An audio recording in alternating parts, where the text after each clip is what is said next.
Good evening, everyone, and welcome to Extra Time. West Ham 2, our team, Wolverhampton Wanderers 2, West Ham United 3. And you're probably wondering, where is Amy?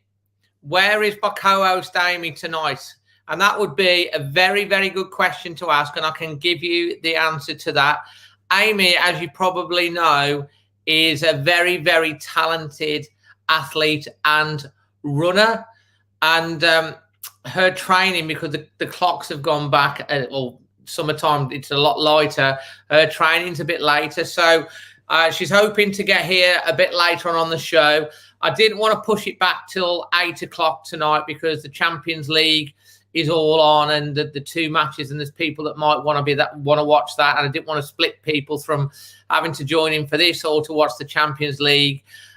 So we've gone with the 7 o'clock, and hopefully Amy will make it for the end of the end of the show. So we've got guests already backstage. Just to let you know, we've got Statman Speedy's there. We've got Scott. We've got Keith, the Ghost Man, who, if you remember, we couldn't see him, but apparently we're going to be able to see him for the first time tonight. And we do already have a first-time caller that's going to be on the show tonight, and that'll be Jim, representing what is one of the oldest and best Wolves supporters clubs in the world. That would be from Telford Wolves.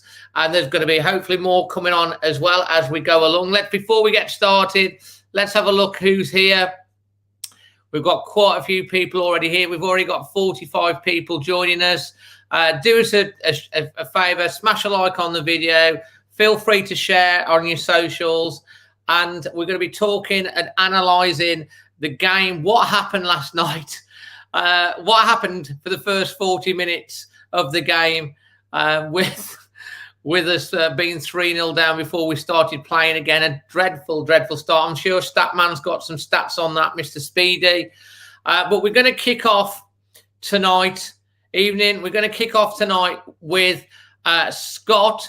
And before we get to Scott, just if you want to get on the show, if you want to join into the show, just go on the link below, the Always Wolves Facebook page, send a message, and we'll get you on the show live here with myself and hopefully Amy later on.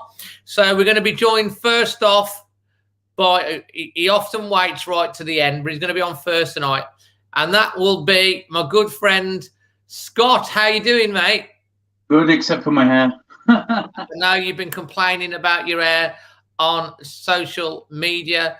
Yeah, it's looking, it doesn't look too bad. It's actually, buddy. And also got to say that you also, is it the chairman of, Bush something or other? Bushbury LFC, and wearing the merch. And that's right. And you had a game at the weekend. Do you want to let everyone know how successful it was? Unfortunately, we come on a strong losing end of 10-1, unfortunately. Okay, and just to remember, if you are a West Ham fan watching this, send a message to the Always Wolves Facebook page, and we will get the West Ham point of view on here as well. So, so there we go. So, Scott, we're going to break this down, mate. You're first up. Normally, you have waited so patiently, and you're on first. I bet you nearly fell off your chair being on first tonight, mate. But let's sum that game up. Obviously, we're going to cover the performance and your man of the match. But in one sentence to start off with, sum last night up for us. In one word. In one word or a sentence? Oh, well, I'll try and keep it PG. A disaster. That's the best way I would put it. Disaster. Yeah, the first half was just suicidal defending. And I think it was always going to be a tough game. It was always going to be a tough game because West Ham are doing really well this season. And so we always knew it was going to be tough. But then to find out that not only is Martinho out, Bolly's out, and then Johnny's out, that just made it a lot more difficult on paper before you've even kicked off. And then when the team was announced and you could see it was a back four, I was kind of worried because we haven't had really much success with a back four. and it just showed because Lingard had that crazy run. And I know a lot of people have picked it up on social media saying it was a great solo goal, but it should never have happened to begin with. We should have been able to close him down and stop that from happening. Like if I would have took one for the team. I would have just took him out because Lingard. Is that the first goal or the third goal? Because are you on about the first one? Because the third goal was pretty much the same, and when we had five around him, I mean, West Ham 2 central defenders took a yellow each in the first 10 minutes of the game to stop our attacks. And I think if Moutinho would have been on there, he might have done it because he's got a bit of a streak in it, young Moutinho. But to be fair, I mean, I thought, obviously, first off, we've all got to say our best wishes. We're absolutely heartbroken and gutted losing Johnny Otto. I mean, a second ACL for him is absolutely heartbreaking. And then obviously we knew Moutinho might be out, and then Bolly obviously as well. Do you think that forced Nuno's hand in terms of the back four? Some people saying, why didn't he play Kilman? Yeah, for me, I reckon Kilman was like a solid choice, replacement for Bolly, but obviously he's seen something different and he's felt more comfortable to go with the back four. But as soon as you knew Bolly was out, to follow on from Moutinho and Johnny as well, it just made what was already going to be a tough game more difficult. And when I said, when I saw it was the back four, alarm bells were ringing for me, and I knew it was going to be a more difficult game because of him deciding to go that route. But obviously Nuno sees more than what we do in training and whatnot, and obviously he trusted and believed in what he put out, but it just didn't work in that first half. That first half, it was just really suicidal defending. We got ripped apart, and it just I was begging for the first half to just be over. And then the second half was a lot better, and we got back into the game. I think Dendoncker scoring one back before, I think it was before half time, wasn't it? Yeah, it gave that little bit of hope. Could we pull off a 3-2 victory or something like that? But the second half, we were 3-0 down then, so maybe you made a 4-3 victory. Yeah, sorry, 4-3. It was just one of them that I thought maybe there could be something from the second half. And even though we were better in the second half, again, it just seemed like we were never going to get anything out of the game. We'd be lucky if we got a draw out of it. And the one positive to come from that game for me was Silva, because I think, again, like a lot of people have been criticising Jose a lot, and I can see why. When you look at Silva, when he came off of the bench, he did a lot more than what Jose did the whole game. And that finish was the type of finish that you want to see from somebody like Silva, because he gets a lot of criticism before, obviously, Jose came in, not putting away the chances that he had. But that one was Raul would be proud of that finish. And it was good, and I'm glad he got the goal. But that was probably, if I'm being honest, probably the only positive I would take from that game was the Silva goal. I mean, absolutely. I mean, to be honest, William Jose, I mean, the jury for me is out on it. I think he does. He has helped the team in the fact that we're on a winless run, and he has linked up the play, and he's got some nice touches. He had a really good opportunity to score in the second half. Yeah, he kind of scuffed it. The keeper saved it. Then Pedro Neto, he missed from point blank range. If he'd have put his right foot through it, and he tried to do it with his left foot and skewed it wide, I couldn't believe he just didn't put his right foot through. It was an open goal, but we are quite proficient at missing open goals. I think Pedro Neto and Romain Saiss having a little bit of a competition in the last in the last month for missing an open goal. And then, like you say, I mean, the one thing, Traore's got a lot of it, an awful lot of criticism, hasn't he, recently? But he took that ball from virtually on the edge of our area, went past 4 players, jumped to really, he could have gone down tackles, got to the byline, got a cross in, and then in the space of 3 seconds, Traore gets his first assist of the season, and Leander the Donk gets his first goal of the season. It was a great goal, and it just shows what Adama can do. he just seemed to have that determination and anger because we were 3-0 down to create something. Fabio Silva, as I say, he's had a lot of criticism as well. You know, but I think you saw with Fabio the potential that he has, the way he brought the ball down and he managed to find that gap into the corner. Very instinctive. You could see he's got something.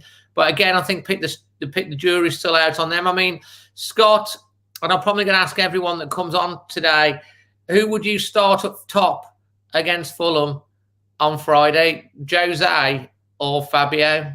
If Raul's still not considered yet, then definitely I would start with Silva, just because Silva wants it more. Like you say, there is elements with Jose's game where he's linked up the play really well, but I don't know, it's just like the attitude on the pitch. For me, Silva puts himself out there, spreads himself out a bit more, whereas Jose doesn't do it as much, but he can link up the play a lot better than what Silva can. But at the same time, at the minute, if it's not working with Jose and Silva is doing well coming off the bench, then why not start him, give him the chance to try and do something that Jose ain't doing for us. But at the minute, I'm just thinking that the only way we're going to get goals is through Neto, and it depends on what type of Neto turns up for us, because obviously the Neto that we've come to know and love would have smacked that opportunity where he had a close range in the back of the net, but he just summed up the game when he went wide. So it's a difficult time for Wolves at the minute. Like, it's one of them where you can't really blame the players, and you know, some will criticise Nuno for what he's done in the transfer market, etc., etc. But for me, it's just been one of those seasons where, yes, okay, other teams have had problems, but we've had it worse than most, and it proves that when 3 key players are out of the team for the game that we just played, Podence is back, but he had to come off as well. And then you're looking at Fulham ahead. Will Podence start? We already know that Bolly won't. We already know Johnny won't, because obviously Johnny's going to be out now for the entire season. Moutinho's only a maybe. So it's one of them at the minute. Like, as soon as you see some sort of role of form that we get into, something comes and takes it away and knocks us off our, momentum. And it's just the way it's been this entire season. And obviously, for me now, I keep saying it and I will keep saying it, I just want this season to be over and done with. Let's regroup, get everybody back and go again next season. Do I think we're going to be in this mess again next season? No. But it also depends on what he buys in the summer. For me, there is rumours circulating out there on Twitter and all that saying that we are going to go for Jose and buy him as a backup. But for me, I think that'd be a big mistake. Would you? Here's a question for you. Rafa Mir. Would you take Rafa Mir back over buying William Jose? Because he's been scoring goals for the bottom club in La Liga. He's been away, probably beefed up a little bit. But would you? He's still a Wolves player. But they are talking about Jose. They might get him a bit cheaper as well than what they're initially. I think Jose does bring something to the team, but Fabio Silva seems to be able to make those instinctive striker runs. Yeah. Okay, he's missed a few, but he isn't as strong, is he? He gets knocked off the ball a bit. Or would you like to see a Rafa Mir? See, Jose does get criticised a lot, but some people just don't look at what he does bring to the table. And the reason why they don't see it is because probably he's not contributing goals into what he is doing, and he's not doing it to the standard as well, what he does do, to the level of Raul, which we've already come to know. With Rafa Mir being on fire at the minute in the Spanish League, then you would say, yes, get Rafa Mir in and hopefully he can continue in the Premier League. But I'm probably going to get a lot of stick for this. But Premier League and the Spanish League are 2 different leagues. For me, what you're doing in the Spanish League, unless it's on a European level like Real Madrid, Barcelona, I don't believe that you would repeat that in the Premier League, because for me, the Spanish League is not as competitive as the Premier League. So for me, Rafa Mir would probably come back with the momentum, and you've just got to hope that that momentum continues. But the Premier League's a different kettle of fish, and it's one of them where I don't think that momentum would continue, because you look at Jose. Jose was doing well in Spain. He's come here. He hasn't really continued that good spell, if you know what I mean. For me, in the summer, we need a Premier League striker to come in that's got Premier League experience, knows this league inside and out, that's willing to sit on the bench and only come on when he needs to and play. Well, I think that's probably where William Jose is probably happy to be understood. I've just got to come in at this point because Tim B has come on, and we've only got 2 minutes of your slot left, so we'll come to you. Think about your player rating, your performance rating, and your man of the match. Tim B's back again, everyone, with his Nuno out, and that's fine. We don't mind people having an opinion on this. But Tim, I spoke to you last time. I said, fine, have the views. Come on the channel, put you across your argument in the right way, and we'll listen to what you have to say, but justify it. Alternatively, you can just hide in the chat again. But get in touch with the Always Wolves Facebook page, and we'll come on. Tim B, and you can just justify on why you're actually saying that. So to finish off with, Scott, your performance rating and your man of the match. Performance rating, obviously, the first half, there was a lot of damage there. And even though we were a lot better in the second half, I still say it's a 6, and that's me being generous. And that 6 is really a 5, but it gets a 6 because of the Silva goal. That's what I would say. My man of the match, really nobody on that pitch stood out for me in particular. So I would give it Silva again for the goal and for his attitude when he came off the bench, because Silva wanted it more and Silva wanted to try and get something out of the game for us. And before I let you go, Dave, obviously I saw your man there say Nuno out and stuff. And it's one of them where I do understand some people's opinions when it comes to Nuno out, because I've got a lot of close friends that I've had many debates with who do want Nuno out. But the one thing I will say to anybody who's Nuno out, think about it before you say it, because this is probably the greatest manager we've had in the modern era. And yes, every manager does have their shelf time, as some people put it. But this season, on top of everything that's going on in the world, a lot of clubs have had it rough. We've arguably had it rougher than most, especially when we're coming off the back of our longest ever season and having the smallest break between seasons as well than any other Premier League club. So Nuno's had to deal with a lot of stuff that normally he wouldn't deal with. You could argue that it was his transfer window purchases that didn't really help. But again, with that, we didn't have a pre-season. They didn't have much time to adjust and get used to the league and their teammates. So if you want to judge Nuno out, judge it next season. Okay, well, that's fantastic, Scott. You've had not on last at all. And I've got to tell you guys, we do have 2 West Ham fans in the green room waiting to come on as well. But first off, because he's been waiting a long time, before we get to the first of our superb West Ham fans in the background to give the West Ham view, and say a big thank you to you again, Scott, for coming on. And you always talk some good stuff. And then we've got Ghostman, we've got West Ham, one of the West Ham fans, and then we're going to have Jim from Telford Wolves on next. So all the best, Scott, and thanks for your contribution tonight. No worries, Dave, always.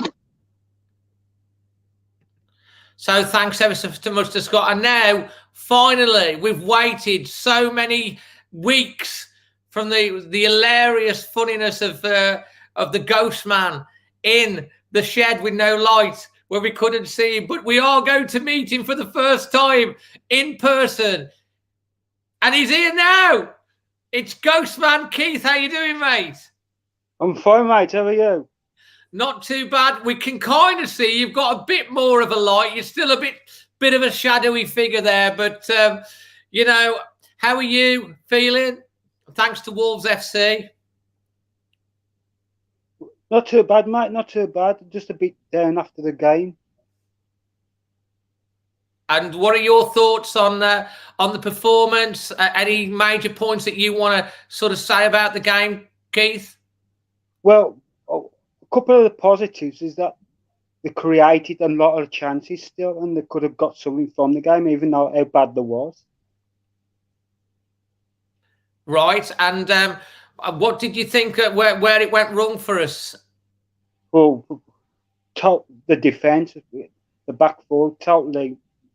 Cody can't play in the back four. He needs people either side of him to help him, because he's a more of a ball-playing defender who likes to come forward.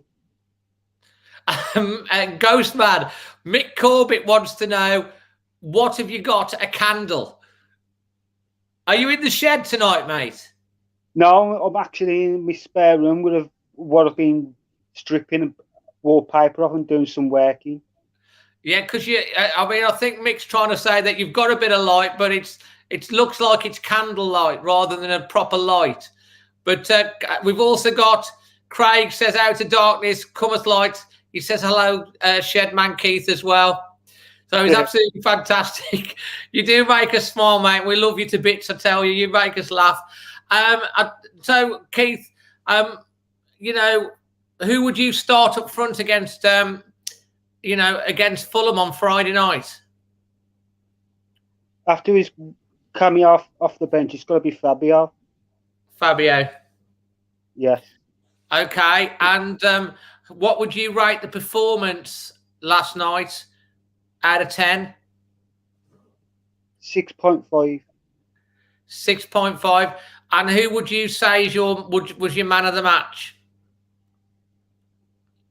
I thought the Donkey was the man of the match. He done a lot of work and he contributed pretty well, really.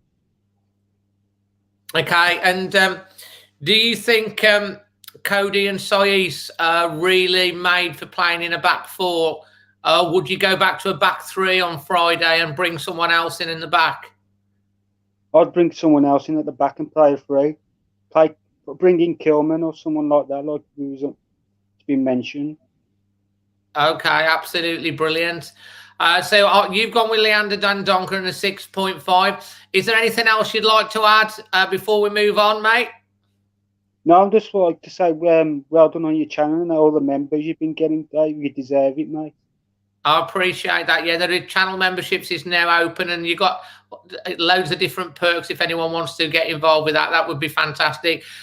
Keith, it's great to have you on. Next time you come on, if you could get 2 candles, just get that little bit more brightness and we can get a little bit more of you. We could see a bit of you this time, but obviously if you're listening to this on the podcast, you can't quite imagine. So try and watch it back on the YouTube. But Keith, it's great to actually see you in person, sort of, tonight. And not like the Corbett 4 candles. The 4 candles, yeah, absolutely brilliant. All the best, Keith. Thanks for joining us live tonight, mate. Take care. Thanks for having me on. You're welcome, mate. Cheers. So, if you don't realise about that, there's a bit of a laughy joke that we got. Keith came on a few weeks ago. And when he came on, it was pitch black. He was in his shed. His light didn't work and we couldn't see him. But he got the nickname of Ghostman and we were rolling with laughter. And he's a really good sport. And he's come back on tonight and he has got a candle. So we can sort of see him. So we're going to bring on next a West Ham fan, a good pal of mine, which is Russ from the West Ham 11. Before we get on to Jim from Telford Wolves, it's brilliant to make his debut on here. So please make a big welcome to Russ from the West Ham 11. The West Ham. Hello, Russ. How you doing?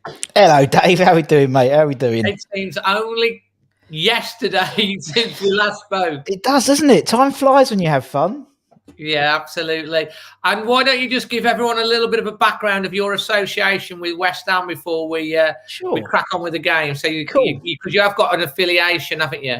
Yeah. So I have been the West Ham match day DJ for 20. Well, this is my 20th season now. So I'm very fortunate. I'm still at the ground. So I've been, while everyone else has been, shut off and okay, watch it on the telly, I've been at all the games. So it's it's not bad. It's not bad. I've been doing it for 20 years, and the last year I thought I'd do the old YouTubey stuff and did my Hammers 11, and it's become quite popular. So yeah, it's all good. It's not too bad. That's right, and it's quite good. I'm going to be introducing that across on my channel. You, Nick, my international fan. I'm doing my Wolves 11 going forward. There's lots. We've got a Sunderland 11. We've got they're all branching out, man. But it's all good, man. It's all good stuff. Yeah, Jedi Gremlin says hi to you and everything. Hello, Jedi. So I mean, mate, from a West Ham fan, literally, you must be delighted with the result in the end last night. In fact, at the start, but what did you make of the game as a whole? Oh God, it was like Groundhog Day. Honestly, it was like Groundhog Day. Obviously, we did the same thing with Arsenal. Went 3-up, went 3-1. I think it was 3-1 at half time as well against Arsenal, and we were all fearing for the worst, to be honest. On Twitter, everyone's like, "Oh, it can't happen again." My phone was like, "Ping, ping, ping."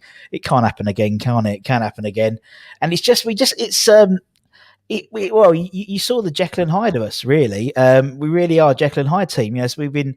For that first half, we blitzed you guys for the same as we did with Arsenal. Absolutely, I've never seen Antonio play with so much aggression this season, and it was almost like he knew that he was only going to get 35, 40 minutes. That's what it felt like, but he was going to give it all in that 35 minutes until his hamstrings went. But and then you guys, fair play, sort of got into the game. And I mean, yes, Silva's goal was brilliant. Both your goals were Silva's had a lot of criticism from the Wolves fans because he's only 18. They did pay 35 million for him. When Raul was injured, he's sort of been pushed into the fire line. He's missed a few sitters in the 6-yard box. But you could see the way he brought the ball down, the way he finished it. He does have something, doesn't he? Yeah. And he's only 18. Yeah, definitely. You can see why they invested that money in him because it's he had something. He's got something about him. There's certain players, isn't it? When they're young, they start. It's the way they move or the way they seem. You said the way they touch and things like that. And yeah, he might miss a lot of shots, but as long as he scores them eventually, that's all that matters. We've got Antonio. Christ, how many shots Antonio misses is ridiculous. How many times I think we've hit the post, including yesterday. I think we've hit it like 20 times this season, more than anyone in the league. And Antonio's probably done about 15 of them. So yeah, you can see he's building for the future, and he's going to be a class player going forward. Definitely, that's for sure. No, absolutely, and I've got to say, mate. I mean, we were talking, weren't we? Because I went on your pre-match. And we were talking about Declan Rice being out. And then I dropped in, oh, by the way, it looks like Moutinho's going to be out. I was right with that. And then we hear just before kickoff that Johnny Otto, who just come back from an ACL, he's played 7 or 8 games, has got injured in a tackle in training the day before. He's out with an ACL again, the same leg. And then Willy Bolly, who's our best defender at centre-back, he's had to go into restrictions because of COVID. So 3 players out. Nuno goes with a back 4 with Cody and Saiss. Let's face it, they're both actually naturally defenders playing midfield, do really well in a back 3. And I thought that we got absolutely ripped apart in the first 30-odd minutes. Although I thought we were very positive going forward, we looked dangerous at the back. I mean, that first goal, the Lingard goal, it was like a hot knife through butter. And the run that Antonio made and Cody went with it, just created that space. And Lingard, the way he's playing at the moment for West Ham this season, he finished that so well. But West Ham were quite clever when Wolves were attacking early on in the game. They took a couple of yellows, both central defenders. Yeah. Wolves players weren't savvy enough to do that, and Lingard just waltzed through. It was too easy a goal, I thought. It was a really wide open game, wasn't it? I mean, as we both laughed on my channel the other day, saying, "Oh, your team's a bit depleted, our team's a bit depleted. It's going to be a bit of a boring 0-0 draw." How wrong were we, basically? And even Gary Neville said the same thing, didn't he? To be honest, but for me, I think that's the most intense I've seen us start a game for a long time. Probably, to be honest, probably since the last time we played at London Stadium, I think it was literally from the off. There was clearly a game plan to get at the back 4, and Antonio was rubbing his hands, weren't he? Because he did the same thing back at London Stadium. There's that famous GIF of him literally pushing off someone. I can't remember who it was, but he literally sort of bumped into someone. I'll tell you what. He is, every time he's played against us, Antonio, he's sort of bullied us. He's so strong. He's clever, And I mean, Lee H has got a point on here in the chat, mate. He says, I think the game changed when Antonio went off. It gave us a chance. If he'd have stayed on the pitch, I think he would have hammered us. I mean, I must admit, I was glad when he went off, and I thought we looked a lot more secure, confident defensively when we went off. I mean, I don't know whether you felt the same. It sort of changed a little bit that momentum. It did. Although Yeah, you scored a third just after. We did, but I think but I think with the Antonio going off particularly, it made a big difference for the team, because he was like firing all cylinders, and everyone was going, "This is like Antonio back to his best." We thought he'd had a good break and whatnot, but yeah, once he went off, the game changed, because then Jesse was almost playing like as the most forward, and Bowen ended up moving back to the right. We ended up playing almost 5 across the midfield.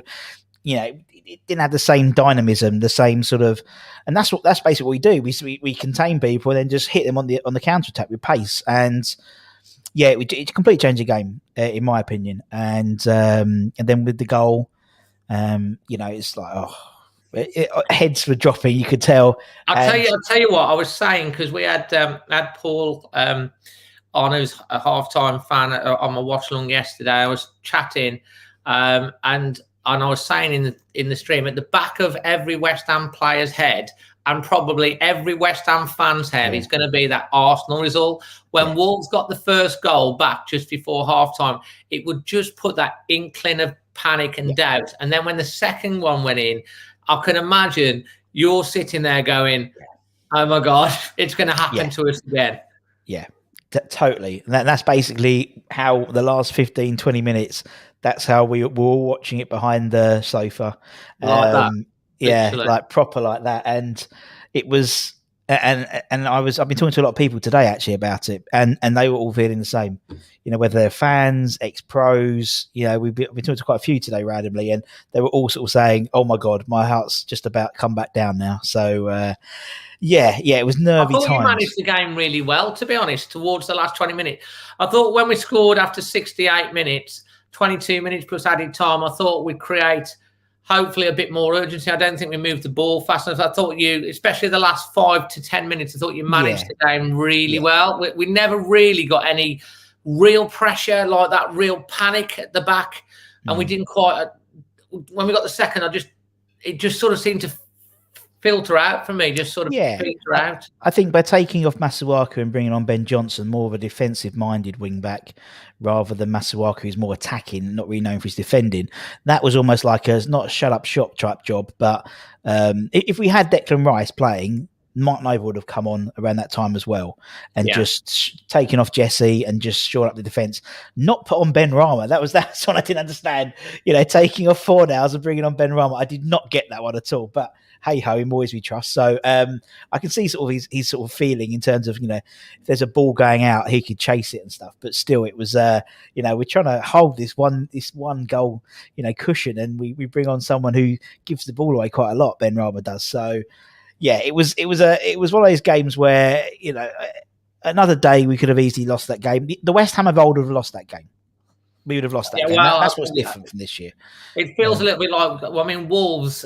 We've got this crazy record this year. I think we've scored once, and that was against Leeds. First in the last 20 games. Yeah, literally, and you can't keep giving teams a start, especially a team like West Ham, a 3-goal start, a team that's having a fantastic season. Let's face it, you're now sitting in dreamland at the moment in a Champions League position. Could you have even imagined that at the start of the season?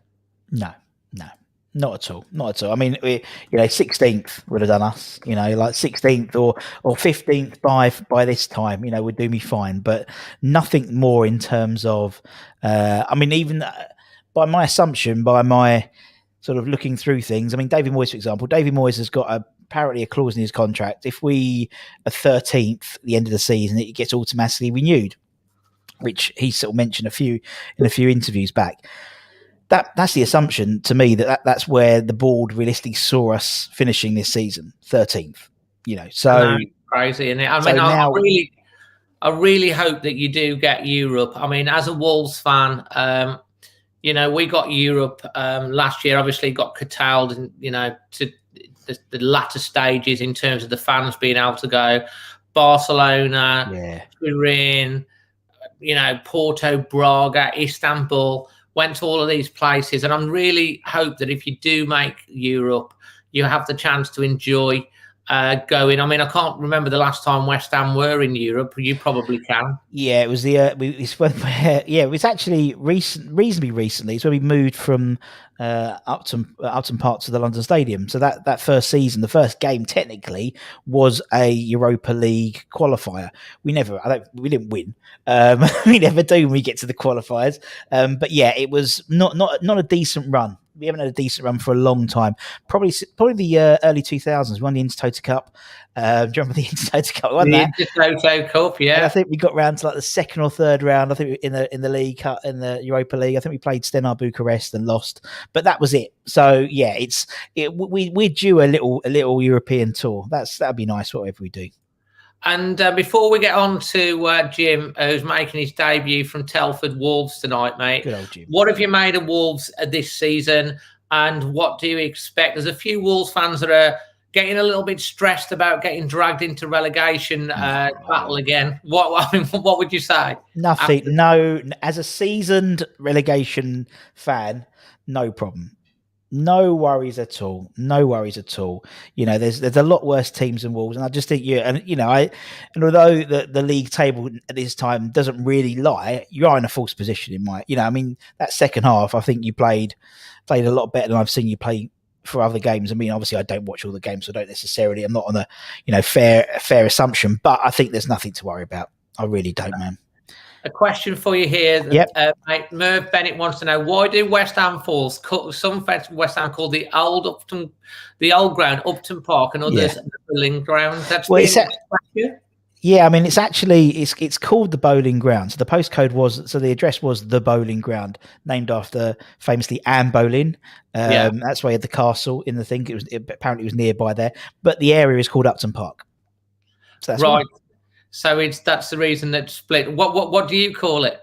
I've always called it the Bowling Ground, but that's just me. Some people always call it Upton Park. Teams called West Ham. We live it was in East Ham, so there we go. It's like this is what it is. Yeah, no, it's absolute madness, mate. Absolute pleasure to have you join us, and hopefully we can. We'll get that 11 thing done at some point. But it's great to have you welcome you on tonight, and we do want to say wish you all the best for the rest of the season, mate. It's a good old club, and you're having a fantastic season after having a couple of really bad seasons. And as a West Ham fan, like you say, Wolves have not had the best of seasons this year, but you've been through it, and look at the season that you're having this year. So I'm feeling positive about Wolves for next season anyway. Definitely. I think just ride this season out, do what Southampton's done, put your feet up, don't worry too much, and then just carry it, and then start again for the summer. Absolutely. Give yourself a rest. Have a pre-season for once. Yeah, well, that would be nice. We had a 3-day pre-season at the end of last season, the longest season ever, I think. Brilliant. So yeah, absolutely brilliant. We've got Jedi says all the best to you as well. Cheers, Jed. And Didier's saying best to West Ham this season. You're all doing great. We've got some lovely people on the channel who, and it's really appreciated that you've come on to talk about it tonight, mate. So thank you. No worries, Bob. No worries at all, mate. All right, cheers. And tell everyone your channel before you go. Hammers 11. Oh, you've got the merch. My Hammers 11. Check it out. There's loads of we interview loads of ex-players. So the Kevin Keanes of this world and people like that who have played for Wolves. Obviously, they play. You can watch them talk about West Ham, not about Wolves, but talk about West Ham. So and Ray Winston and loads of famous people as well. So check it out, man. It's all right, brilliant, mate. Lovely. All the best to you, buddy. Cheers, mate. Take care, bud. Take care, mate. Bye. I'll keep waving. Absolutely fantastic. What a lovely bloke Russ is. He really is a top chap. As I say, he does a lot of the announcing down at West Ham himself. And, he's got a damn good mic as well that he's got. I might need to get one of his mics, I think, as well. But brilliant. So I am delighted, actually. We're going to have a first-time caller waiting patiently. And it is Jim from Telford Wolves. Hello, mate. Yeah, thanks for having me on. I really appreciate it. I love the channel. Oh, I appreciate that, Jim. And thank you for coming and making your debut tonight. Do you want to tell everyone a little bit about Telford Wolves before we get cracking? I mean, I sort of like with work and family commitments, I've sort of go to quite, I go to every home game, but, with the the away games, probably, you know, a few a season sort of thing. But yeah, they're always good people, Telford Wolves, and you know, look after you, and it's a great day out sort of thing, you know. No, that's it. And it's one of the oldest groups, isn't it? Yeah, I think, is it London Wolves that are the oldest? I think it might be, yeah. It's one of the oldest and everything. So, Jim, you're making your debut. Let's hear your overall opinion, and then we'll get into the nitty-gritty. I want you to make your points on the game from last night.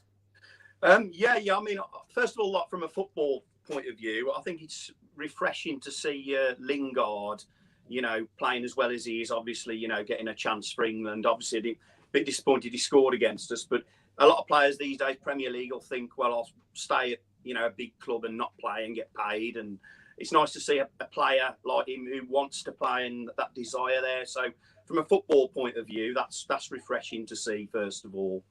I mean, as regards the game, I just think the first, like you say, 20, 30 minutes, Antonio, Lingard, they just completely destroyed us, didn't they, really? That their movement was that good. And I think with our defence, I think we're okay when we've got Johnny, Bolly, Cody, you know, and Semedo. But when it changes, I think for a few years now, we've been fortunate in not having that many injuries, but we've finally been found out a little bit. Oh, absolutely, this year. Do you think that's got a lot to do with the lack of a pre-season, Jim? Well, I think basically we've overachieved, I think, a little bit for a while.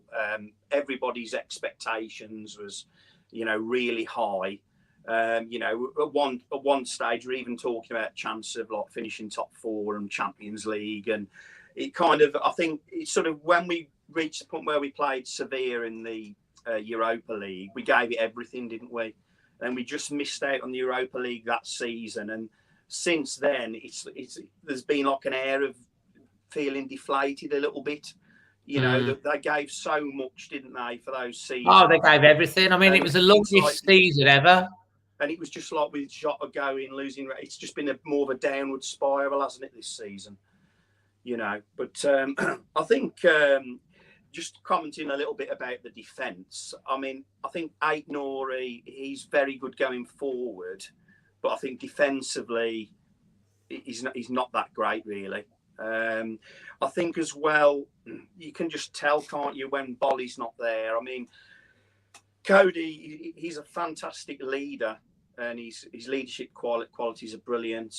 His distribution of the ball is amazing. But I think when he comes up against very powerful, quick forwards, he struggles. I mean, do you know what, Jim? I'm absolutely, totally, 100% agree with that sentiment. Exactly what you say there. The likes of Antonio, he struggles every time against him.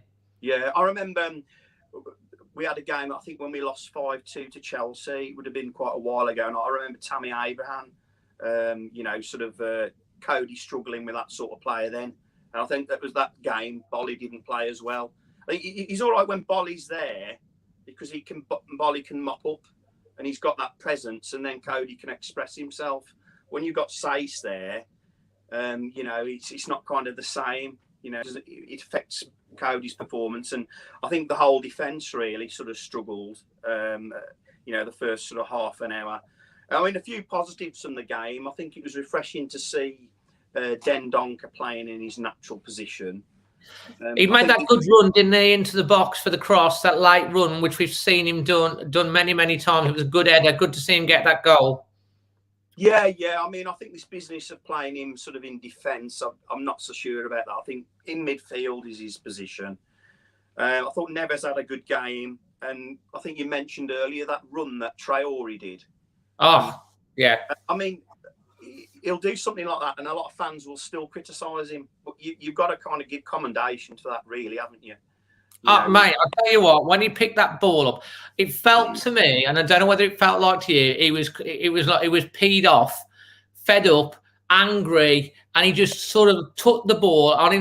It's all like, I'm on his own. I'm going to make something happen, and he took it from the edge of our own area, and he literally went past 3 or 4 players. He jumped 2 tackles that were trying to bring him down and stop him. And then and then they caught up as he slowed down, looking for what to do, and then he went past him again, and the cross that he delivered.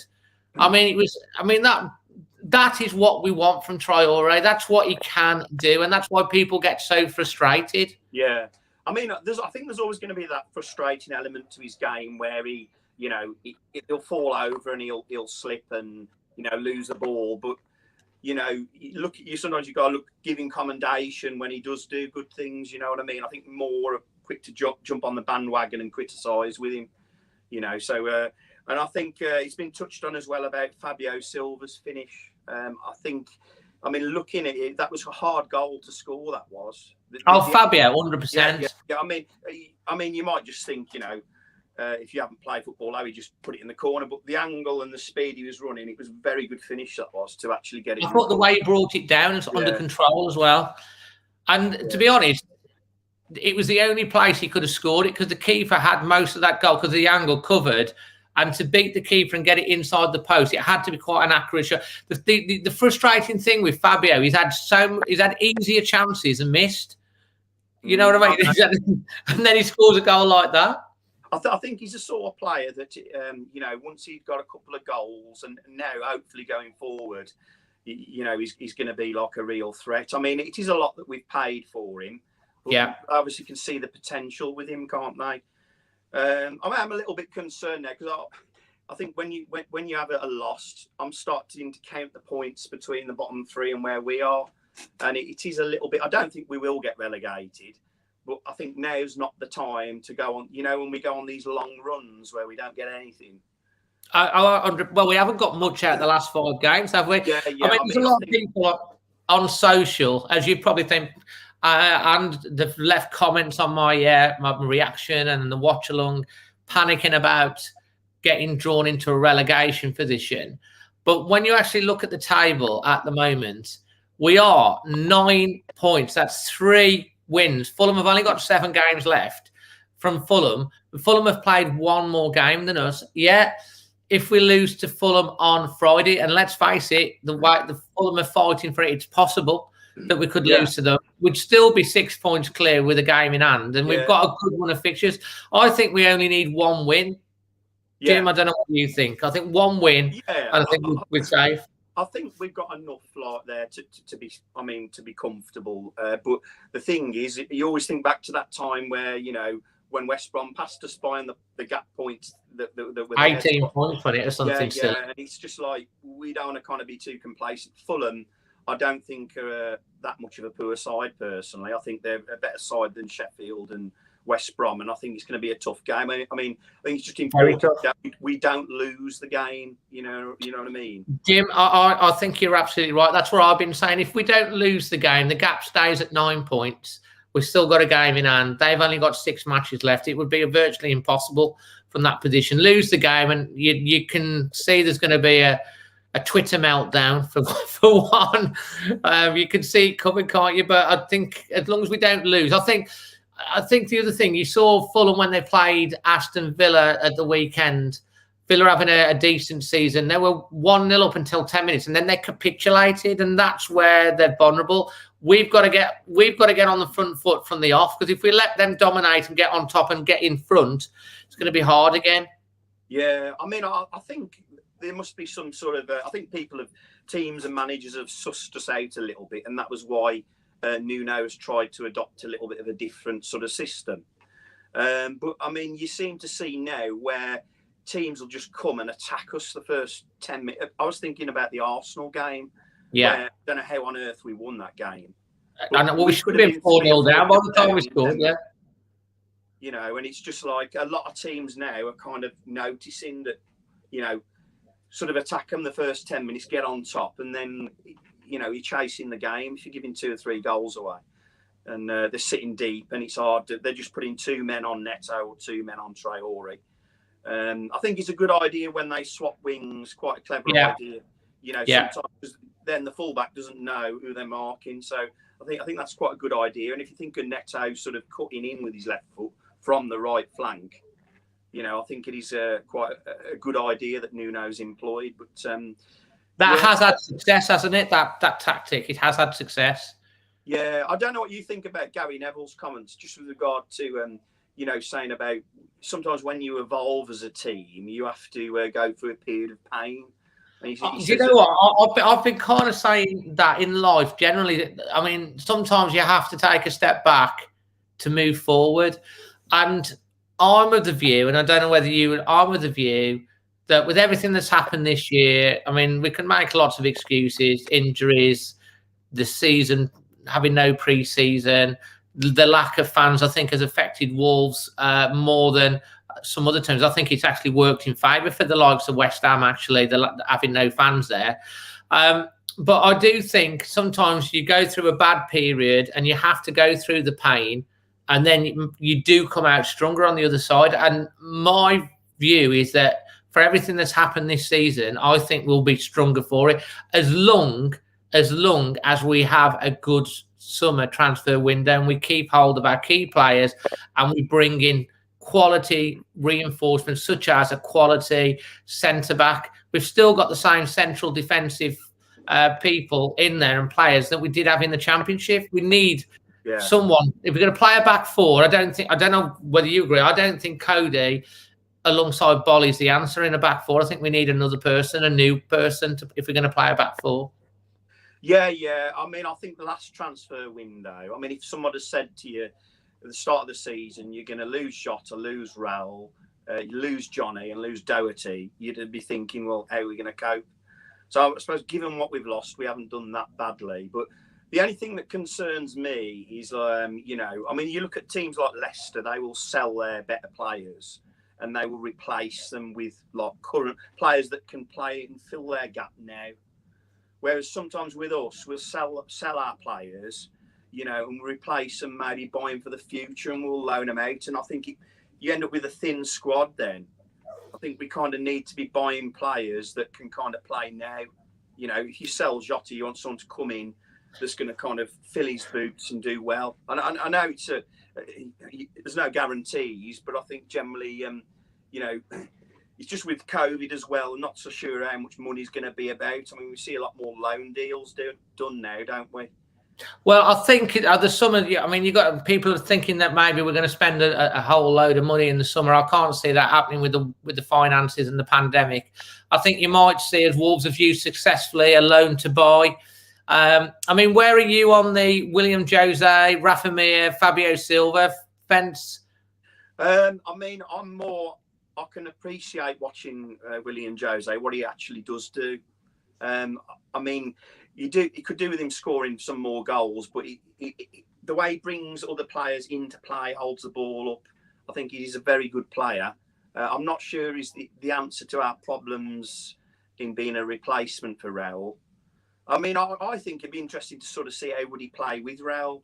You know, you know, Fabio Silva, for the amount we're paying, I'd like him to sort of obviously stay. Rafa Mir, I'm not so sure. Like I think Scott said earlier, you know, coming back to the Premier League, it is different. And do you want to kind of be playing somebody that is a risk and has got to gel and fit in? You know, so it might be a case of having a look at, you know, players that Porto and Benfica have got, you know, half decent. But it's risky, really, because you can pay a lot of money and you might not always get, you know, what you're paying for. So. Well, that's it. I think you hit a good point there just a few minutes ago when you were talking, Jim. I think Wolves do like to bring in the younger players like Vitina and Pedro Neto, and you know, we've got Fabio Silva, which are all brought in because they've got potential. The value should increase. They can coach them and get better and stronger, and that's worked well for us. But I think this window coming up, like you said, I think we've got to forget about just bringing people in for the future. We've got to bring in players that are going to strengthen the team straight away and come in, such as that defender. Where if in the summer, before we get on to your man of the match and your performance rating, in the summer, what would you like to see happen? Well, I mean, if players want to leave, there's no point trying to keep hold of them. But I hope that if we do, that we kind of replace them. You know, because I mean, you look at teams like, pains you to say, but Aston Villa, and they've kind of almost we were kind of mile streets ahead of them. about 18 months ago, and they kind of had a good transfer window, bought in Barkley, and they're now almost at a level where they're probably as good as, if not better than we are. And it just goes to show, in a transfer window, you've got to go about business right, haven't you? And I think sometimes a midfielder that can kind of unlock a defence. As to whether Podence can fill that role, I'm not sure. But I thought he was impressive last night, the first half. I don't know what you think, Podence. Yeah, he brings something different. Yeah, he's like a mini Eden Hazard, in a sense. Sort of like I'd like to see him play behind the front two and unlock a defence. You know, so I think that gives us an option of playing that. That with the one person behind the front two, and he can sort of be flexible and evolving. I think that could work. I think Podence has got a big part to play with Wolves for hopefully the rest of the season, and definitely next, as long as we can keep him fit. Finally, just to finish off, Jim, your performance rating out of 10 and your personal man of the match last night. I'm going to say 6 out of 10 from the point of view that although it was really bad the first half defending, there was some spirit there in trying to come back. Man of the match, I actually thought Neves played really well with his sort of link-up play with players. You know, it'd be nice to see him sort of score those screamers he used to score. We don't seem to see that these days. I was hoping he was going to get one of the equaliser from a free kick last night. Yeah, he doesn't seem to do. I don't, because he's got a different role in the Premier League of playing deeper. But he doesn't seem to. His shooting used to be like really accurate, didn't it? And now it's kind of, be miles over the bar. It's not even testing the keeper a lot of the time.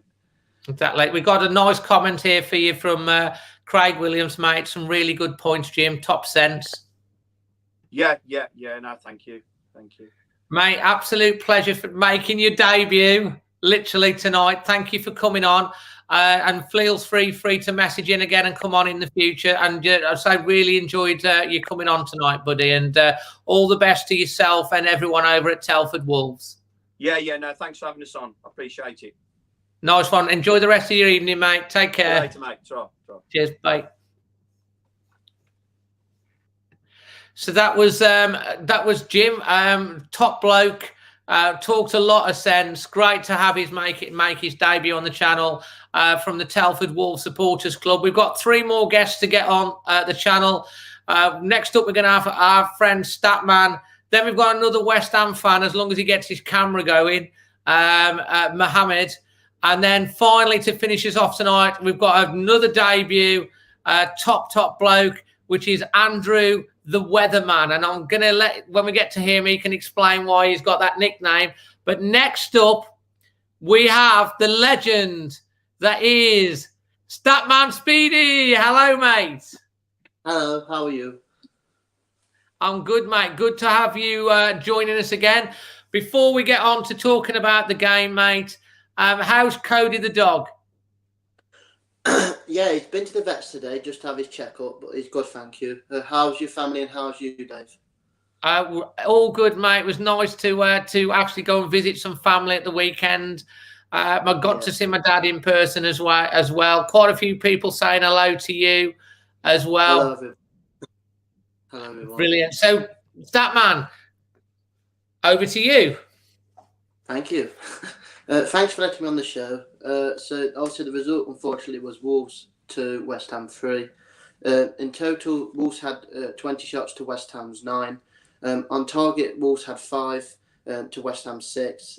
Wolves had the better of possession, which was 67% to 33%.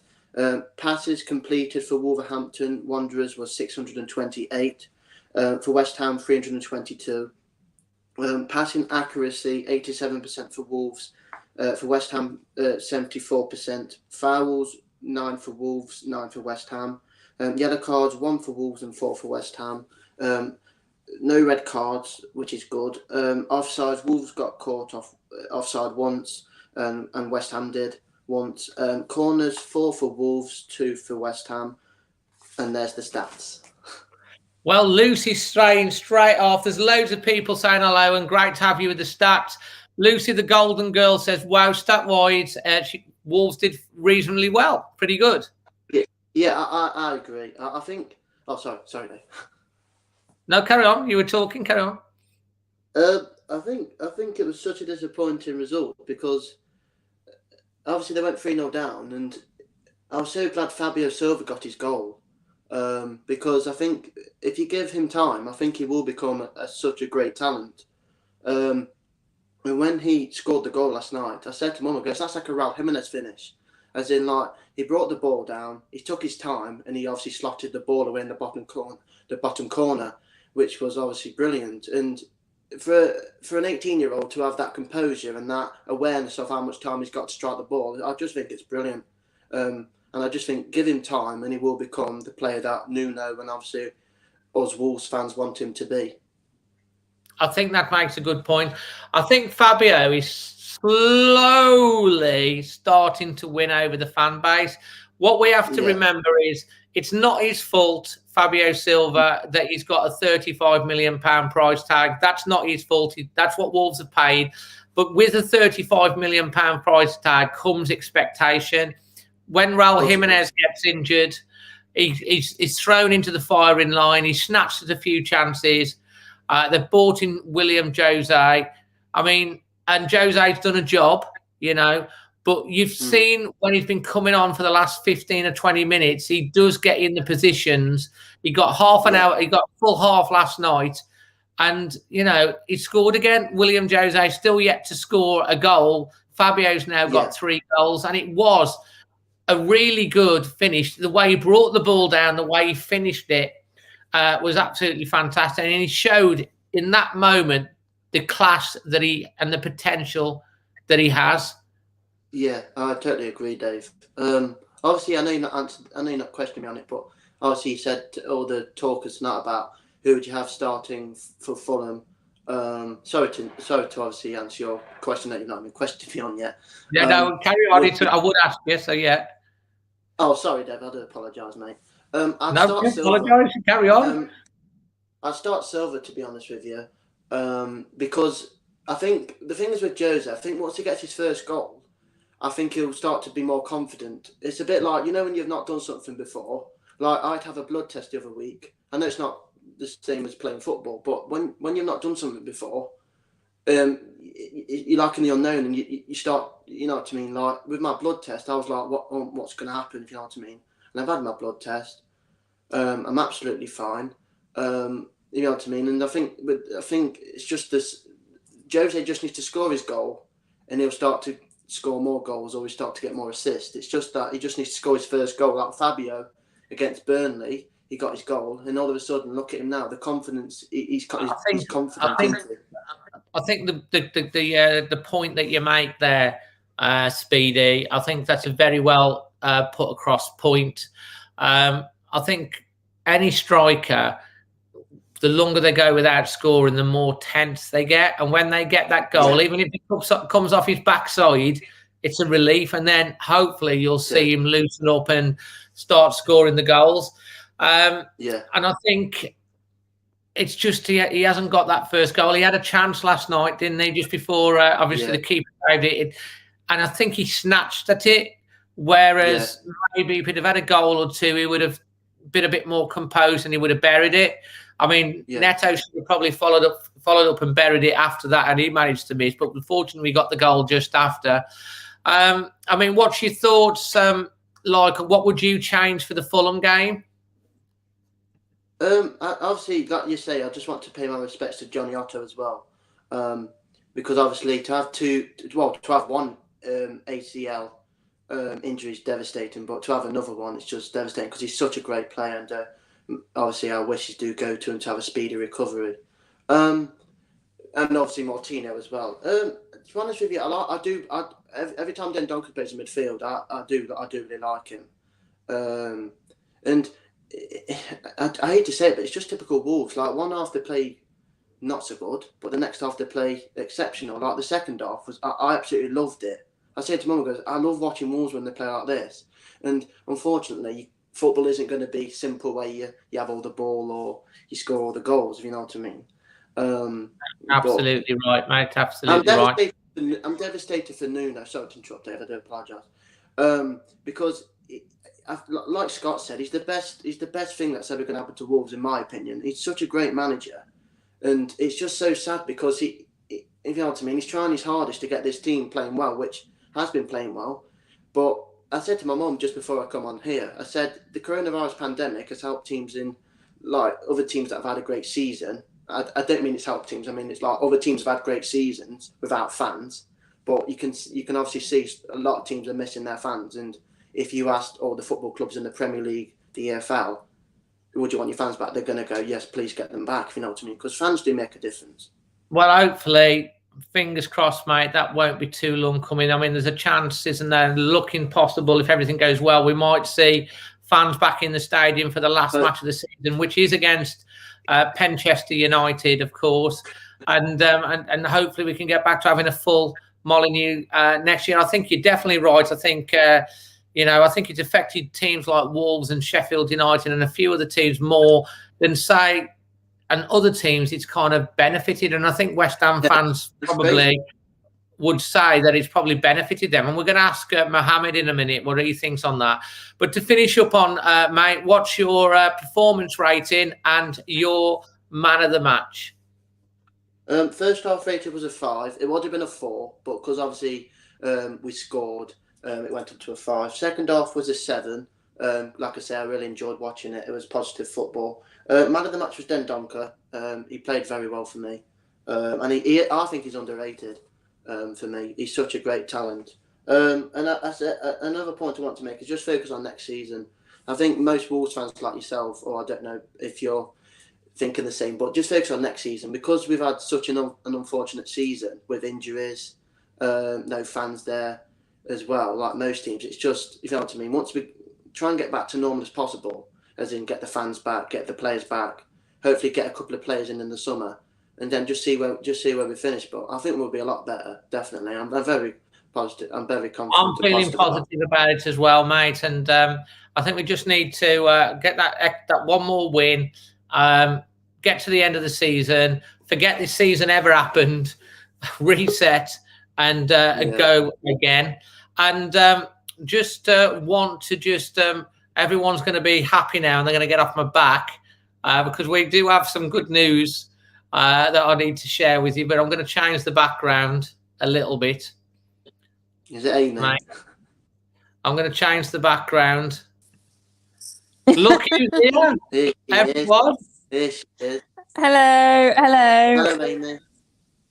Hello, you okay? Yes, Amy. I've had everyone. Where's Amy? We've missed you. I didn't tell them at the beginning that you got your training. How's your training gone?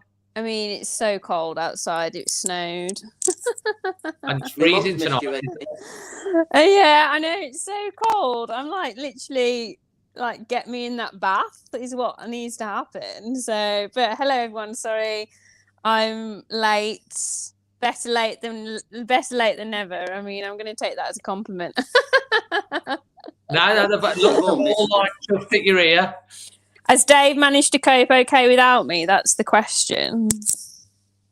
Yes, I would say he has. And we have missed you, Amy. It's not been the same without you, but Dave, you two are a great duo. Oh, I'm not. I'm on my phone. I'm not even set up properly. So, but you're here. That's the main thing. You've missed all the stats from Statman. We had Ghostman on tonight, and we could see him. Well, he had one candle. We had one candle. He still was quite faint. He's here now. There he is. Hi, yeah. Roger's hello as well. They're all saying hello to you. But he came on. We had Rush, who was a West Ham fan. He's the announcer at West Ham, the actual Tannoy announcer. So, so it's brilliant. But Statman, thank you very much for your contribution. And we have actually got a West Ham. We've got 2 more guests, Amy. We've got Mohammed, who's on next. He's a West Ham fan. And then we've got a new debutant as well. Andrew, the weatherman, is coming on last. So, Speedy, thanks for joining us again tonight, mate. No, see you later, you two. Bye-bye. Thank you. Cheers. Bye. See you soon. Right then. So we've got Mohammed coming on next. Mohammed is a West Ham fan. Welcome. Hello. Welcome. Thank you, Dave. Take it away, Amy. Hey, mate. How are you? Oh, yeah, we're good. Thank you. I mean, we're obviously. I just want to say. Great. Yeah, go on. last night was a bit of a disappointing from a Wolves fan perspective, but yeah, other than that, we are all good. All good. How are you? Yeah, but you gave everything. I could see it because I was telling Dave in the comments after a preview that you gave everything. You tried your best and stuff. Yeah, it's a shame the defence didn't turn up, but we can't get everything, can we? So yeah, but I'm saying, you said you're missing. Yeah, we're missing players. We really want Declan Rice back, and same as Ogbono. Because with who, sorry? Ogbono, we need Ogbono and Rice back. That's where we're missing. Yeah, I mean, you seem to be playing pretty well though. Declan Rice only be out for one game, hasn't he? You seem to be coping quite well without him last night. No, we need Ogbono. That's why Ogbono back fast. Okay. Yeah. Are you doing all right though? No, reason I'm saying this. No, but reason I'm saying this. If you see that guy, remember that guy Diop you saw yesterday, Dave? Yeah. We don't trust him. He always gives the ball away. I don't mind Dawson, but I like Dawson. Okay. And who was your West Ham man of the match tonight and your performance rating for West Ham? And what do you think about Wolves for the rest of the season before we get on to Andrew? I didn't expect it. I think like Russ said, I think we're going to finish about 13th the highest. But I think overall a 7. A 7. Fair play. Yeah, and I think my man of the match. I can't decide this, but I'm gonna go for 2 if you don't mind. Yeah, carry on. For Thomas Soucek, the Czech midfielder, defender. Yeah. Yeah. And Jesse Lingard. Yeah, they're my 2. He had a great game, Lingard, didn't you think, Amy? I mean, he's had a new lease of life. I'm a big Lingard fan anyway when he plays for England, so it was quite frustrating to see him play so well last night against Wolves. But I do like Jesse Lingard. Also Thomas Soucek. Okay. Yeah. Have you got anything else to add before we move on, mate? Yeah, I'd just like to say thank you. And do you guys like Doctor Who, for example? Who? Doctor Who? Doctor Who. Yeah, I'm a big Doctor Who fan. Who's your favourite Doctor? Dave Tennant. But let me tell you something, Dave. Yeah. You know where the Berlin? Have you ever been to Berlin before? Upton Park. Back in the day. There's a Doctor Who shop right next to it. There's a what? There's a Doctor Who shop. Oh, right, is there? Didn't know that. Yeah. It's called Who shop. Patrick Moran says his favourite's John Pertwee, but my favourite is also David Tennant. Thought he was a good. But you see, I'm a 90s kid, so I have to go with David Tennant. Yeah, but that's kind of where I'm at as well, you see. So that's cool. But yeah, I do love my Doctor Who, and we do wish you and the West Ham faithful all the best for the rest of the season, mate. And listen, I want you to beat Fulham. I want us to beat Fulham.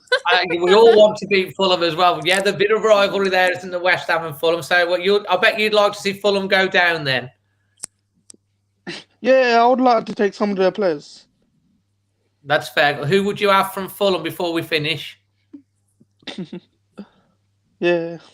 I'm going to catch you up because I have to go make dinner now. So it's nice talking to you. Right. What you having for dinner? Carve yourself, mate. Okay, yeah, speak to you soon. Cheers. Speak to you next year. Cheers. Bye. Bye. Up the Wolves from West Ham. Thanks, mate. Well, Amy, we will come on to talk to you to finish off the show about your opinions on the show before we get to the end, so everyone can hear your take on everything. But our last guest tonight, Amy, is a debut. We've also had a debut on tonight from Jim from Telford Wolves, who's been on as well. I've had some great guests. But we do have a debut waiting patiently. It is Andrew, the weatherman. Andrew, welcome. Hiya. Hello. You okay? Yes, thank you. How are you? Yeah, I'm good, thank you. Good. Very good. good. Before we get started, and Amy's going to do the interview because she's great, so she can take over for a bit, so I could have a rest. Andrew, the nickname, the weatherman, explain to everyone. Right. Being a weather forecaster was always the childhood dream. So I did all the degrees, etc. Went all the way through to the Met Office, became a forecaster, and then it didn't work out. But I'm still fascinated by the weather. So even today's weather.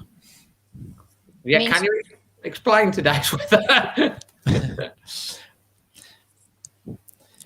He's got the ducks on. He's got a duck t-shirt on. I have. Aww. Yeah, duck t-shirt. Got some of my merchandise. Brilliant. What's how can you explain today's weather? The cold wind, a north wind shall blow, and we shall have snow. I mean, it was snowing earlier. So. Yeah, it's a bit of folklore. Go away. Sorry, my dad's missing the background. Oh. As bad as my dad. Yeah. So end of the day, spring is a mixture of winter weather and summer weather. Yeah, I think it's all taken us a bit by surprise, hasn't it? With yeah, how the weather was last week. So, but anyway, what did you think of last night's game? I loved the second half. Hated the first half. I felt like Dave. He's just like, what is going on? You know, you can't give a 3-0 lead and try and win a game. And no. It's for me, it seems to be it's a preparation thing. If we haven't prepared for a back four, we shouldn't play the back four. But I think last night Nuno was pushed into it because of the injuries. Yeah. So in effect, for Cody, it's putting a square peg Cody into a back four, and it doesn't really work. And if we did it against Fulham, Mitrovic is going to go all over us again. Because seeing how he played in the internationals, he's strong like Antonio and got the header of any best the header in the world. So if we give him any chance to score, he will score. Yeah, I do think that the back four wasn't planned. I think that came in that with the Bolly absence, I think, and the lack of Moutinho in midfield. I think they felt that they couldn't play the back three potentially. I don't know. It just seemed a bit. I mean, they just didn't come out, did they? The first half, now it's the same old story. But the defence, God even knows where the defence was for the first 30 minutes. I don't think they knew themselves. It's not hard to just go. I mean, you take one for the team, you get tackled, don't you? Dendoncker should have tackled Lingard, and even if you got a yellow for it, then and that's exactly what their defenders did in the first half. Yeah, so I think it was very frustrating. But then there was a few shots that Wolves should have scored themselves. So that's typical Wolves. No. I think I'm just ready for this season to be over. I can't wait for it to be over now. and again, as you said, it all comes back to preparation. The pre-season hasn't worked because I only have 3 days, and since then we've been trying to catch up. Yeah, so, and I think just can't. I mean, you'd be a bit more concerned. I think Dave said it before that you'd be a bit more concerned if things had been going well. They hadn't got injuries and all of this debacle that they've been forced with, and obviously COVID's obviously had an impact on everything as well.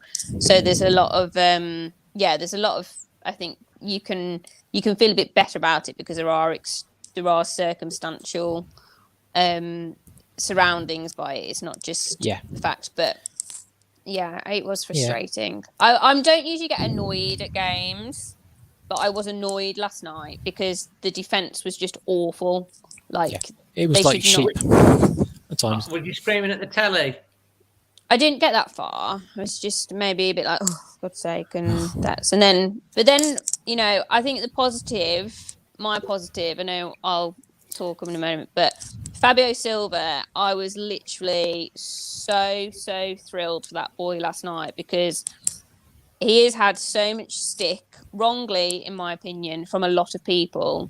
And I think he is just, every game he comes on and he's just looking more and more the part every single game. And that goal it was a fantastic goal. And, you know, I don't know what your thoughts, Andrew, are on Jose. Do you think what are your thoughts on Jose? Jose is great with the holding play, but we've got nobody going around him. So it's always coming back rather than going forward again. So, because some of the goals he scored abroad in Europe were like twist, shovel, smack it into the goal. But he hasn't got that space in the Premier League. He's been surrounded. He nearly did that last night when he swiveled and he just skewed it right. That was Skewed early it right, in the game, yeah. wasn't it? Yeah, that's right, yeah.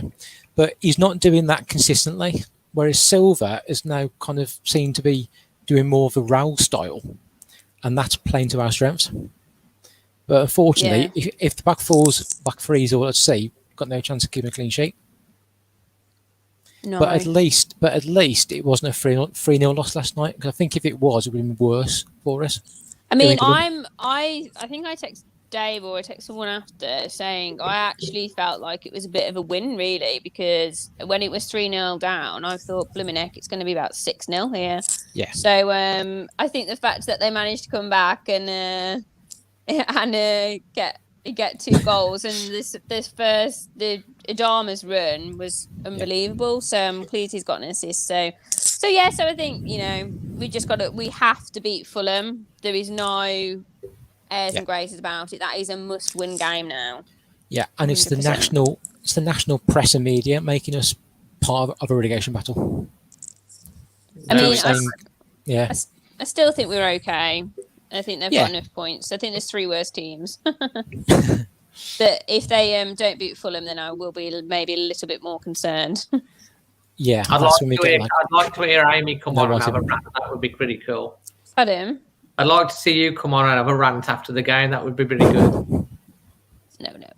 Anyway, to finish off, Andrew, what's your rating and man of the match? Rating about 6. Obviously, because first off was just get rid of it. And man of the match, probably Dendoncker. He was on his best batch I've seen for a while. And to get the header in was great. And then he just seemed to help with the midfield thereafter. So, I mean, I don't know if I can give it to Dendoncker because he literally let Jesse Lingard even go. That was collective. I think Dendoncker should have gone. It was probably the one that wasn't off the mark for me, but fair enough. Yeah. He did have a good header. Yeah, as I said, it was like herding sheep with Lingard. Just something that way. Exactly right. Exactly right. Yeah. And mate, thanks for buying one of the t-shirts. If people do want to show everyone the t-shirt properly, there you go with the duck. And is the quality good? Of the t-shirt? It's excellent. Yeah, really good. Yeah. If anyone wants to get one of those t-shirts, you just go on the store tab, and they come in all sorts of sizes and colours for young, old, blokes and ladies. And I'm just glad. I just saw. Oh, you got one of my t-shirts. I'm chuffed with that. I did that design. Brilliant, mate. I'm so happy that you've managed to make your debut. I hope you've. Thank you for waiting patiently to the end. It's been great fun. Thank you. Amy on as well, so that's worth the wait. Yeah. Yes. Absolutely brilliant. And hopefully you'll come on again. Hopefully. Absolutely fantastic. Thanks ever so much, mate. And we're going to get just to finish off the show tonight. We're going to get Amy's point of view and take on things. So don't get going anywhere because Amy's going to give her view in a second. It's worth the wait. All right. Take care, the pressure. Cheers. Bye. Bye. Let me just change the background so we look cool. So, yeah, Amy, we've had some great guests on tonight. And as I said, I did explain to everyone right at the top of the show that because obviously your time's changed a little bit back, it was difficult for you to get here for the start. But hopefully you will get here for the end. And you're as good as your word, and you have done. So they've all waited patiently. But let's hear your take on the game last night. Very disappointing and frustrating. I just think were there, and me and my dad were like, because I thought they came out and Jose had that shot, and you thought, oh, they've come out well, and then Jesse Lingard just scores after 5 minutes, and you just thought, here we go again. And then the commentators do Wolves haven't scored scored first once in like 20 games or whatever against Leeds, and it's just all like, here we go again on the back foot, and they just put them in positions where it makes it too hard to do anything or to win, doesn't it? So I think that just becomes really frustrating. The defence, I do think the sudden injuries, because there was a training video of Johnny last week, so that must have been quite sudden, and the Bolly obviously only tested positive yesterday morning for COVID, so that's obviously going to throw the preparations out of the window, and you just felt like that was just they were on the back foot from the start. I think the injury to Otto, it was the day before the game. So it was very late in the preparations for the match. I mean, I'm heartbroken for him. Are you? I'm gutted, but I am trying to be positive about it and say that I'd rather it happen now when this season we just got to stay up and beat the Albion. That's all I want for the rest of the season. Got to get them 40 points quick, and then that's it. So I'd rather it happen now than it happen in pre-season, and then we go to games, because hopefully now he's got time to recover. But I just hope that they didn't bring him back too early, and he's not, because, you know, an ACL is just horrendous injury, and for it twice.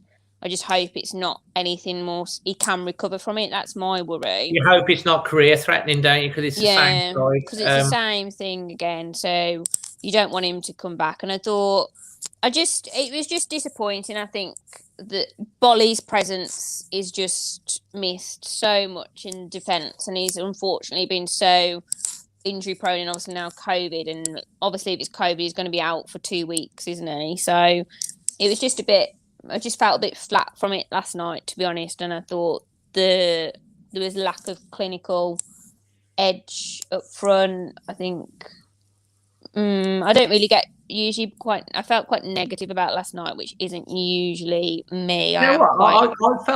I felt positive in the way we tried to play going forward. Obviously, it was calamitous defending. I actually thought it could have ended up being 5, 6, or 7 had Antonio not gone off. Yeah, I thought that we looked more comfortable. I know they scored another goal, and I think you're damn right with what you were saying about the first and the third goal. You could have easily have just had accidentally caught his foot or whatever and stopped him. The third goal, there's no excuse for 5 people round the ball and him running away from them. And then, I mean, and then Semedo as well, let him play the ball in for the second goal. How many times have we seen Semedo do that? Where it's happened too many times that he should never go in that position. Me and my dad was saying, I think a big part of the difference is that Semedo is very much an attacking wing back, whereas Doherty was more defensive. And I think you get that balance with Johnny. He's a lot more naturally a bit more of a defender, but has the ability to go forward. So I think that is probably one of the differences in play, is the fact that Semedo just likes to attack more, which is therefore he struggles to get back because he's always pressing up the pitch. So I was really frustrated at that. And like Jesse Lingard is probably arguably one of the best players in the Premier League at the moment. They should be prepared for that. And they weren't prepared for that. And that's what frustrated me, I think. We looked a bit all over the place, didn't we, defensively? It was embarrassing. It was embarrassing to think that they're Premier League players. I did feel a bit embarrassed watching the first half hour last night. And then you think, but then they made it hard for themselves, haven't they? Like, there's no way you're going to get come back from 3-0 down. Well, you know, it has happened, but, you know, not regularly, does it, when you're that far back? So I just think overall it was just a bit frustrating. And now you think, they've got themselves in a position where they've got to beat Fulham, because otherwise. Do you think so, Amy? Do you think? I was going to pull you up on this and ask you your points on it. You said when we were talking to Andrew, and you said it again there, we've got to beat Fulham. Do you think we've got to beat Fulham or got not to lose to Fulham? We've got to beat Fulham, because you think I think Fulham are going to stay up. I do. And you think that gap, it's a mental thing as well, isn't it? It's mentally, we've not won since what was the last game? 5 games or something like that now. 5 games or something. They can barely score. So it's just mentally, it's a bit like, I feel how we felt like going into that Arsenal game, and I think it's intensified because I think Fulham are the ones to look to escape the drop. And I don't think we'll go down, but I think we need that safety of beating Fulham. So, Tim, I've got a slightly different view to you on that, and I'll explain to you my thought process and see whether you think I've got a point or not. Fulham are 9 points back from us. Yeah, they've played 1 game more than us as well, so they've only got 7 games to go. I do feel that you're right that Fulham are really playing well. I think they blew it against Villa. If they'd have won that Villa game, then I would be a little bit more stressed. But my thought on it is, I want us to beat Fulham, and I hope that we do. But as long as we don't lose to them, that 9-point gap is still there, and they've only got 6 games to go there, and we've got 7. And we're surely going to win at least 1 or 2 of them, you'd think. That's why I say, is it a must not lose rather than a must win? I just think they need to start getting these points. They need to be comfortable, though, don't they? Like, we keep, until we get that 40 points, we just need to get to the 40. And that's why I think we just need, I think that's why I'm saying more it's a must. We just don't want to be having these, coming on and having these conversations where all the media are saying we might be pulled into a relegation battle. Like, it could still happen until you get to that sweet 40. I think it'll just bring. But like, I do see your point. I think you can't lose it. I do see what you're saying, but for me, I think to be comfortable, I think mentally, I think that West Ham game will have thrown them a bit last night. I think especially the first half will have thrown them, and I think it'll just answer a few questions for them. And Fulham do have a player in there, a very much Antonio type player in Mitrovic as well, of which, I mean, before we get on to performance rating and whether you're going to give a man of the match, what would you change? I'm going to give a man of the match. Yeah, what would you change for the Fulham game, if anything? What would you do? Would you go back to 5? Would you play Kilman, or would you? What would you do? I like Kilman. I'd rather see Kilman play in a back 5, to be honest, because I just think they've not got, without Bolly playing, I don't think you can play the back 4. So I would rather that. I think they need to go to the back 5. I thought Ait-Nouri had quite a good game last night. I thought he did decent. Yeah, I agree. So I'd probably do that, and then I'd probably play Jose a bit, maybe play Podence behind Jose, and then just behind the front 2. Yeah, I think, but then I do like when Adama and Neto kind of go in a bit, which you obviously can't do if Podence is playing. But I'm going to throw it out there. I would start Fabio on Friday. A few people have actually said about starting Fabio. I feel like he got dropped into it with Raul. He missed a few chances. People got on his back for the price tag. We've seen a few cameos from him in the last few games where he's come on for 10, 15, 20 minutes. His movements all looks good. And I think last night we saw the quality that he has on the ball to bring that ball down. It wasn't easy to control. And then the finish, that was a top quality finish that he finished there. Fantastic goal. You can see he's got something. And you can see, I think he's starting to feel more at home, more confident. He's bulked out. He's bulked out as well. Yeah, and he's got so much potential. And William Jose, I think he brings something to the team. I think he's still not scored a goal, and he's a striker. And he snatched at that one chance from 6 yards that he could have put his foot through it. Neto missed the follow-up. I think it's a fair shout to start Fabio Silva on Friday as well, because he's obviously looking like he's got more confidence than Jose. Jose's snatching, and it might be his turn to be taken out the firing line. To finish off then, Ames, your performance rating and your man of the match. A I'm gonna give it a 5 out of 10 because the first half was embarrassing. Oh God, I don't even know. I went with Dendoncker. I did. I can't. That first goal. There's no way you should have let Jesse Lingard through. I don't know. I'm going to give it Fabs. I know he only played half a match, but I just think his improvement and his commitment and that goal, I think, was very promising. And I think if he's watching it, then not that he's going to watch this, but he deserves the. You never know. You never know. I'm told sometimes that some players do watch our videos. So I'm going to go Fabio. I mean, Dendoncker, I do think but for me, there's no way that first goal, he should have laid off him. So, well, Katie Merricks is, I think she's agreeing with you. Fabio did really well when he came off the bench, needs to start. Andrew Benton, fair man of the match there as well. So there's a few in agreeing you. What's everyone said for man of the match? Because there's usually one or two that come out on top. Dendoncker's come out a few times. There's Adama got it for one as well for that run. Fair. I mean, he felt the determination. It's been fairly mixed. Andrew's gone Phil Silva as well. So I mean, just before we finish, guys, everyone in the chat, just before we finish off, just bang in your man of the match as you guys are watching, and let's see what name comes up top, and then we'll go with that as the overall always Wolves man of the match for this one. So Neto man of the match there. Fabio's going with Kate. Katie's going with Fabio. Jeddo going with a great show. Patrick's gone Dendoncker. So that's 3 already, different ones. Let's see who else pops up here. Fabio from James Bond. He's licensed to Thrill. He is. Oh, that's who I met in West. I met him in West Park. That's what, James Bond? Yeah. So Which hello. James Bond? The one that he said he comments as James Bond when I met him. So hello. Oh right, fantastic. Silva, Lingard, Fabio. Lingard.